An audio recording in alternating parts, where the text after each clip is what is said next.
агар хоҳед ба ҷаннат дохил шавед, ба шумо зарур аст ки ба Қуръон алоқаи худро бипайвандед. Ба шумо зарур аст ки хондани Қуръонро биомӯзед, то аз маъноҳои он бохабар бошед.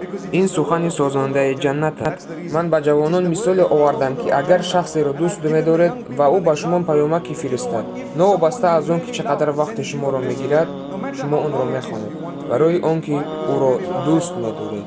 ин аст дӯстдорӣ. барои мо низ Аллоҳи субҳонаҳу ва таоло Қуръонро нозил кард, на барои он ки моҳи аввали Рамазон бихонему халос. акнун бигир, аз ҳамин рӯз оғоз карда ба худ вазифа бигун ки Қуръон мехонам, на барои зиёд буданаш. ҳар рӯз як оят, на зиёдтар, як оят. як оят дар як рӯз аз сураи Фотиҳа. Алҳамдулиллаҳи роббил аламин. рӯзи дигар Ар-Раҳманир Раҳим. мушкилӣ надорад. ва рӯзи дигар Рид Малики Йовмиддин. ин амали хурд аст ки бояд ҳар яки мо иҷро кунем. ҳамади хурд аст.